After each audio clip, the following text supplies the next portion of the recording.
नमस्कार। आज हूँ अगस्ट 7 तारिख गुरुवार। आपण मानक पई नेकी आसीछि आज दिनर केतोटी गुरुत्वपूर्ण खबर। सेतिपई वीडियो को शेष पर्यंत देखंतु एवं आपणक भल पाइबा स्वरूप गोटे गोटे लाइक कर दियंतु। ता सहित हम चैनल को जदि नुआ आसीछंती चैनल को सब्सक्राइब करी पाखरा सुथिबा बेल आइकन को क्लिक करी रखंतु। चलंतु आज दिनर गुरुत्वपूर्ण खबर उपरे नजर पकेइबा। प्रथम खबर 1635 राजस्व गाँव मैप हेबो बोली राजस्व मंत्री सुरेश पुजारी कहिसंती। से कहिसंती जे प्रति तहसीलदार रे हेबो गोटिए लेखाय स्वतंत्र सेल निर्दिष्ट समय रे गाँ गुड़िक मान्यता पाइबो। से आहुरी मध्य कहिसंती जे 24 वर्ष भितरे पूर्वतन सरकार करि पारिले नाही। बीजेपी सरकार एबे कार्यकारी करिबाकू जाउछंती। राजस्व गाँ हेला परे स्वतंत्र मैप हेबो। राजस्व मंत्री आहुरी मध्य कहिसंती जे मूल गाँ रे थिबा लोकंक खाता नंबर मध्य परिवर्तन हेबो। भूलेखरे मध्य गाँ रो नाम स्थान पाइबो बोली राजस्व मंत्री सुरेश पुजारी कहिसंती बोली खबर मिलिछि। परवर्ती खबर ओडिया रे बाध्यतामूलक हेला नाम फलक। जे कोनोसी छोट हे कि बड़ समस्त दुकान और वाणिज्यिक प्रतिष्ठान रे ओडिया रे नेम प्लेट बाध्यतामूलक कले सरकार। ओडिया रे नाम फलक न लेखिले देबाकू पड़िबो जरिमाना 100 कि 200 नुहे। जदि ओडिया रे नाम फलक न लेखिबे ताहेले दिनकू देबाकू पड़िबो 500 टंका। केवल सेतिकी नुहे सरकार 55 दिनर समय सीमा देइछंती। आउ 55 दिन मध्य रे नेम प्लेट ओडिया रे लगेबाकू निर्देश देइछंती। आउ जदि एही 55 दिन पार करि गला ताहेले 56 दिन पाखरु आपनकू दिनकू 500 टंका लेखाय जरिमाना देबाकू पड़िबो बोली खबर मिलिछि। परवर्ती खबर अगस्त 11 तारिख रे मुख्यमंत्री जन अभियोग शुणाणी अनुष्ठित हेबो। मुख्यमंत्री यूनिट 2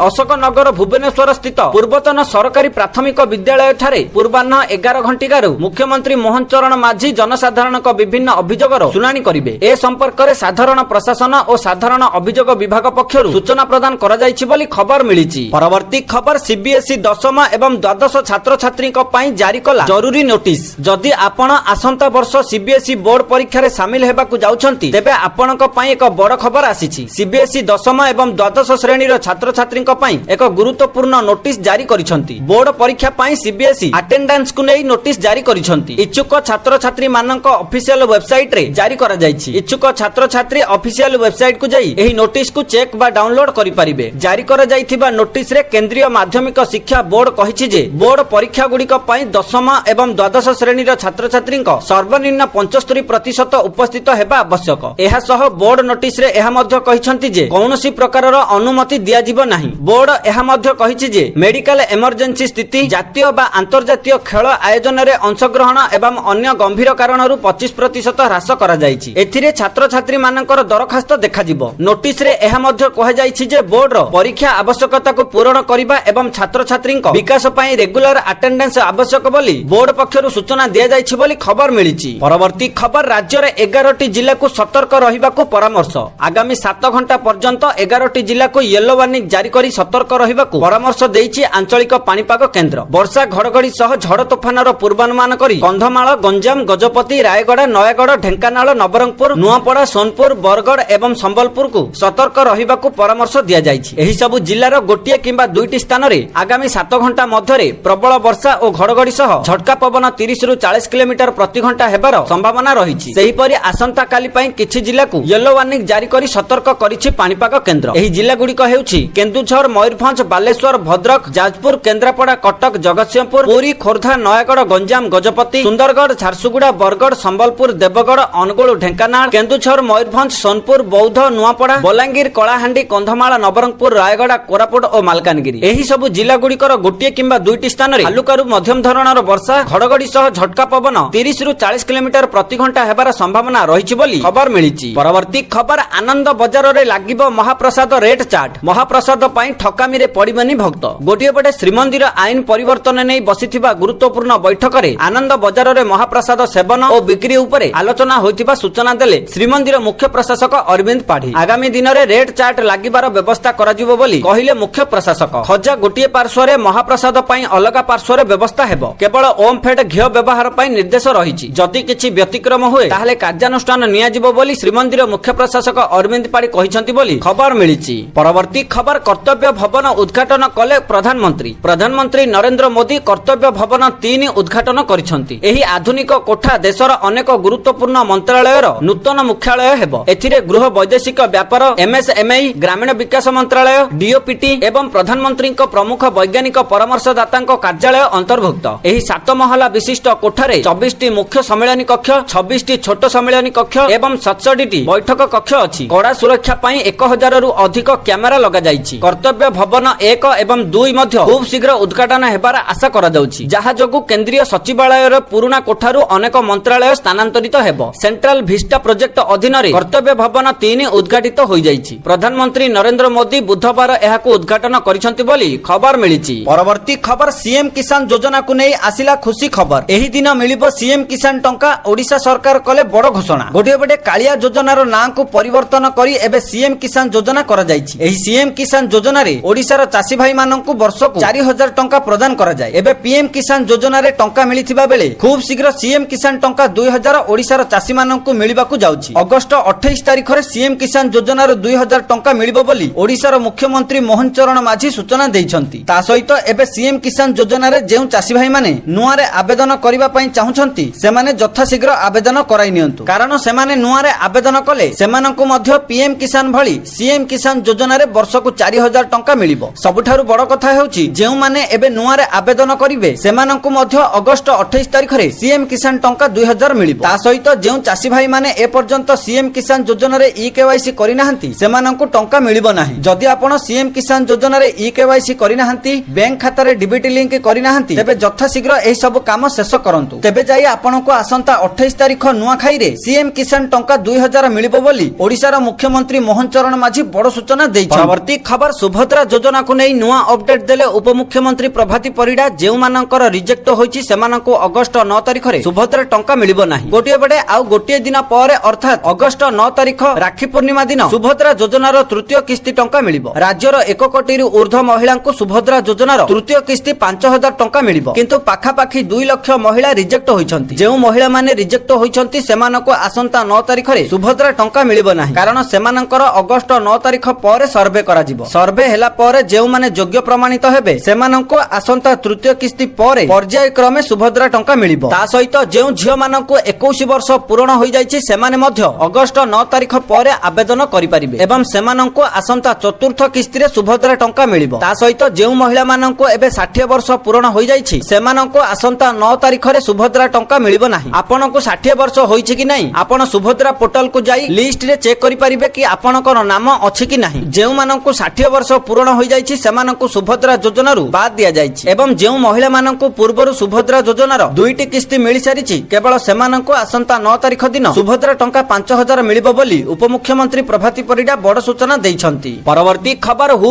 होई बढ़ी चलीछि सुना दर। ओडिसा रे केते रहिछि सुना दर जानि नियंतु। टैरिफ टेंशन एवं भारतीय रिजर्व बैंक आरबीआई द्वारा रेपो हार रे कोनोसी परिवर्तन न हेबा मध्यरे आज पुणी थरे वृद्धि होईछि सुना दर। आज भारतीय बाजार रे 24 कैरेट सुनार मूल्य 10 ग्राम पिछा 1,02,000 टंका रे बिक्री हेउथिबा बेले 22 कैरेट सुनार मूल्य 10 ग्राम पिछा 93,860 टंका रे बिक्री हेउछि। किंतु भुवनेश्वर रे 22 कैरेट सुनार मूल्य 93,800 टंका रहिथिबा बेले 24 कैरेट सुनार मूल्य 1,02,330 टंका रहिछि बोली खबर मिलिछि। परवर्ती खबर श्रीमंदिर आईन रे हेबो बड़ परिवर्तन। सरकारक निकट रे रखा जिवो 4टी प्रस्ताव। गोटिए पटे श्रीमंदिर सुरक्षा प्रसंग को नै गुरुत्वपूर्ण बैठक सरिछि। श्रीमंदिर आईन रे संशोधन करा जिवो। संशोधन पई राज्य सरकारक दिया जिवो प्रस्ताव। राज्य सरकारक 4टी प्रस्ताव देबा लागि बैठक रे निष्पत्ति होइथिबा सूचना मिलिछि। एही 4टी प्रस्ताव हेला जानि सुनी मोबाइल व्यवहार कले दंड व्यवस्था, महाप्रभुक संस्कृति गारिमा को क्षुण्ण हेबाकू दिया जिवो नाही, सोशल मीडिया रे पोस्ट कले कठोर दंड विधान, एनबीडब्ल्यू जारी सह 7 वर्ष जाय जेल दंड हेबो। श्रीमंदिर ऊपर ड्रोन उड़ाइले स्वतंत्र दंड व्यवस्था एवं श्रीमंदिर परिचालना कमिटी परामर्श रे दंड विधान हेबो। श्रीमंदिर आईन 1955 अनुसार 3 वर्ष जाय दंड दिया जिबार व्यवस्था रहिछि बोली खबर मिलिछि। परवर्ती खबर शॉपिंग मॉल रे खोलिबो ब्रेस्ट फीडिंग सेंटर। व्यवसायी अनुष्ठान को उपमुख्यमंत्री प्रभाती परिडांक अनुरोध। सरकारी ऑफिस और अभियोग सुनानी स्थान रे मध्य ब्रेस्ट फीडिंग सेंटर खोलिबो। आगको बस स्टैंड, रेल स्टेशन, परिबा हाट, बाजार भली सर्वसाधारण स्थान रे मध्य सेंटर खोला जिवो। विश्व स्तन्यपान सप्ताह उपलक्षे महिला और शिशु विकास विभाग पक्षरु 2टी वेबसाइट लॉन्च होईछि। महिला कमिशन रे राज्यर प्रथम ब्रेस्ट फीडिंग सेंटर खोला जाईछि। सेही भली महिला समाज कल्याण बोर्ड रे समाज सेवी जोड़ी हेबा पई लोक कल्याण ऐप उन्मोचन करा जाईछि। सारा राज्य रे सर्वसाधारण स्थान जेपरि कि बस स्टैंड, रेल स्टेशन, परिबा हाट, बाजार भली सर्वसाधारण स्थान रे ब्रेस्ट फीडिंग सेंटर खोला जिवो। एहा सह रेल स्टेशन रे जणे महिला अटेंडेंट रहिबे। एहा सह आगको सरकारी ऑफिस और अभियोग सुनानी स्थान रे मध्य एही सेंटर खोला जिवो बोली उपमुख्यमंत्री प्रभाती परिडा कहिसंती बोली खबर मिलिछि। परवर्ती खबर आरबीआई रो बड़ घोषणा। आउ कमिबनी आपनक लोन रो ईएमआई। आरबीआई रो एनपीसी बैठक ବୈଠକର ରିଜଲ୍ଟ ଆସି ସାରିଛି ଏବଂ ଗଭର୍ଣ୍ଣର ସଞ୍ଜୟ ମାଲହୋତ୍ରା ଏହାର ସୂଚନା ଜାରି କରିଛନ୍ତି ଯେ ଏଥର ରେପୋ ହାରରେ କୌଣସି ପ୍ରକାର ପରିବର୍ତ୍ତନ କରାଯାଇ ନାହିଁ। ଲଗାତାର ଗତ 3ଟି ବୈଠକରେ କେନ୍ଦ୍ରୀୟ ବ୍ୟାଙ୍କ ରେପୋ ରେଟ୍ ହ୍ରାସର ଘୋଷଣା କରିଥିଲା। ଏଥିରୁ ସ୍ପଷ୍ଟ ହୋଇଛି ଯେ ଆପଣଙ୍କ ଲୋନର ଇଏମଆଇ ରେ କୌଣସି ପ୍ରଭାବ ପଡ଼ିବନି ଏବଂ ଏହା କମିବନି କି ଆପଣଙ୍କ ବୋଝ ବଢ଼ିବନି ବୋଲି ଆରବିଆଇ କହିଛି। ଏମପିସି ବୈଠକର ଫଳାଫଳକୁ ଘୋଷଣା କରି କହିଛନ୍ତି ଯେ ପାର୍ବଣ ଋତୁ ଇକୋନୋମିକ ଆକ୍ଟିଭିଟିଜ୍ ପାଇଁ ଖାସ୍ ରହିଥାଏ, ହେଲେ ଆମେରିକା ଏବଂ ଭାରତ ମଧ୍ୟରେ ଟାରିଫକୁ ନେଇ ଏବେ ବି ଅନିଶ୍ଚିତତା ରହିଛି। ତେଣୁ ରେପୋ ରେଟ୍ରେ କୌଣସି ପ୍ରକାର ପରିବର୍ତ୍ତନ କରାଯାଇ ନାହିଁ ବୋଲି ଆରବିଆଇ ଗଭର୍ଣ୍ଣର କହିଛନ୍ତି ବୋଲି ଖବର ମିଳିଛି। ପରବର୍ତ୍ତୀ ଖବର କେନ୍ଦ୍ର ଖାଦ୍ୟ ସୁରକ୍ଷା ଏବଂ ଖାଉଟି କଲ୍ୟାଣ ମନ୍ତ୍ରୀ ପ୍ରହ୍ଲାଦ ଯୋଶୀଙ୍କୁ ନୂଆଦିଲ୍ଲୀରେ ସାକ୍ଷାତ କରିଛନ୍ତି ମୁଖ୍ୟମନ୍ତ୍ରୀ ମୋହନ ଚରଣ ମାଝୀ। ଏନେଇ ସୋସିଆଲ ମିଡିଆ ଏକ୍ସରେ ପୋଷ୍ଟ କରି ସୂଚନା ଦେଇଛନ୍ତି। ରାଜ୍ୟରେ ବଳକା ଧାନକୁ ଦୃଷ୍ଟିରେ ରଖି ଆଗାମୀ ଋତୁ ପାଇଁ ଚାଉଳ ସଂଗ୍ରହ ଟାର୍ଗେଟ ବୃଦ୍ଧି କରିବାକୁ ଅନୁରୋଧ କରିଥିବା କହିଛନ୍ତି। ସାକ୍ଷାତକାରକୁ ନେଇ ମୁଖ୍ୟମନ୍ତ୍ରୀ ମୋହନ ଚରଣ ମାଝୀ କହିଛନ୍ତି ସମୟ ଅନୁସାରେ ଏଫସିଆଇ ଦ୍ୱାରା ମାସିକ ଧାନ ଉଠାଣ ବୃଦ୍ଧି କରିବା ପାଇଁ ମଧ୍ୟ ଅନୁରୋଧ କରାଯାଇଛି। ଖାଦ୍ୟ ସୁରକ୍ଷାକୁ ସୁଦୃଢ଼ କରିବା ଏବଂ କୃଷକଙ୍କ ସ୍ୱାର୍ଥକୁ ସୁରକ୍ଷା ଦେବା ପାଇଁ ଲକ୍ଷ୍ୟ ରଖି ଓଡ଼ିଶା ସରକାରଙ୍କ ସକ୍ରିୟ ପଦକ୍ଷେପ, ଯେଉଁଥିରେ ମାଣ୍ଡିଆକୁ ପ୍ରୋତ୍ସାହନ ଏବଂ ସଂରକ୍ଷଣ ଭିତ୍ତିଭୂମିର ପ୍ରସାର ଅନ୍ତର୍ଭୁକ୍ତ ଉପରେ ଆଲୋକପାତ କରାଯାଇଥିଲା। ସାକ୍ଷାତକାରରେ କେନ୍ଦ୍ରମନ୍ତ୍ରୀ ଧର୍ମେନ୍ଦ୍ର ପ୍ରଧାନଙ୍କ ସମେତ ଉପମୁଖ୍ୟମନ୍ତ୍ରୀ କନକବର୍ଦ୍ଧନ ସିଂହଦେଓ ଉପସ୍ଥିତ ଥିଲେ ବୋଲି ଖବର ମିଳିଛି। ତ ଦର୍ଶକ ବନ୍ଧୁ, ଏଥିଲା ଆଜି ସକାଳର କେତୋଟି ଗୁରୁତ୍ୱପୂର୍ଣ୍ଣ ଖବର। ଯଦି ଭିଡିଓଟି ଭଲ ଲାଗିଛି ଲାଇକ୍ କରିବା ସହିତ ଆମ ଚ୍ୟାନେଲକୁ ସବସ୍କ୍ରାଇବ କରନ୍ତୁ। ଭିଡିଓଟି ସମ୍ପୂର୍ଣ୍ଣ ଦେଖିଥିବାରୁ ଆପଣମାନଙ୍କୁ ବହୁତ ବହୁତ ଧନ୍ୟବାଦ।